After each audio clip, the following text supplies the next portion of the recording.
राजनीति में एक दौर था जब आजम खान का नाम लेते ही सत्ता के गलियारे थर्राने लगते थे। करीब 23 महीने जेल की सलाखों के पीछे बिताने के बाद हाल ही में उनकी रिहाई ने फिर से सुर्खियां बटोरी हैं। रामपुर लौटते ही उन्होंने सबसे पहले अपने पुराने साथी समाजवादी आंदोलन के संस्थापक को याद किया। इंटरव्यू में आजम खान बार बार उस स्वर्णिम काल को तलाशते नजर आते हैं जब वे पार्टी के फैसलों में अहम भूमिका निभाते थे। यह रिहाई न सिर्फ व्यक्तिगत राहत है बल्कि एक बड़े राजनीतिक चक्रव्यूह का संकेत भी। क्या यह पुरानी वफादारियों की वापसी है या नई चुनौतियों की शुरुआत? रामपुर की गलियों में उनका स्वागत गर्मजोशी से भरा था, लेकिन मन में छिपी उदासी साफ झलक रही थी। आजम खान के दिलो दिमाग पर छाए वे पल जब वे पार्टी के दूसरे सबसे प्रभावशाली चेहरा कहलाते थे। एक इंटरव्यू में उन्होंने खुलासा किया कि उनकी उंगली के निशान पर ही बड़े फैसले हो जाते थे। शुगर मिल से लेकर कैबिनेट मीटिंग्स तक मुलायम सिंह के साथ यह रिश्ता महज राजनीतिक साझेदारी नहीं बल्कि गहरी दोस्ती और विश्वास की मिसाल था।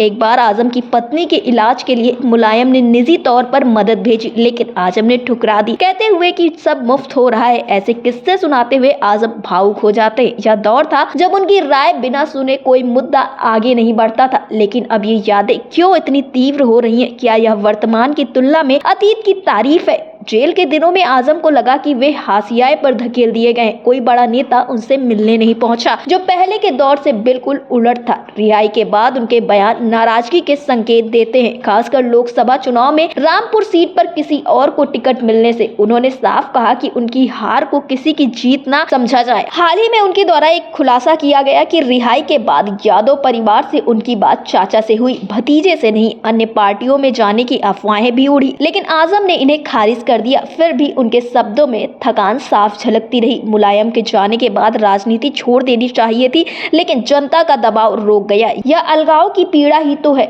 जो पुरानी यादों को ताजा कर रही है। इसी बीच पार्टी के वरिष्ठ नेता को जिम्मेदारी सौंपी पुराने रिश्तों को जोड़ने की। एक फोन कॉल हुई जो बेटे के मोबाइल पर आई और बातें दिल की गहराइयों से निकली। क्या कहा गया अब भी गोपनीय है, लेकिन यह प्रयास अतीत की तरह ही एकजुटता का संदेश देता है। 8 अक्टूबर को एक अहम मुलाकात निर्धारित है, जहां मेजबानी में कोई कसर ना छोड़ी जाएगी। याद रखें, पहले भी ऐसे मतभेदों को सुलझाने में इसी तरह के कदम सफल रहे थे। आजम का प्रभाव रामपुर में बरकरार है और अल्पसंख्यक समुदाय के लिए उनकी आवाज अभी भी गूंजती है। क्या यह नया अध्याय पार्टी को मजबूत बनाएगा? राजनीति के इस चक्र में वफादारी की परीक्षा हमेशा जारी रहती है। फिलहाल आपको इन सारी चीजों पर क्या कुछ लगता है, हमें कमेंट बॉक्स में जरूर बताएं और देश और दुनिया की खबरों से जुड़े रहने के लिए हमारे चैनल को सब्सक्राइब करें, वीडियो को लाइक करें और शेयर करें।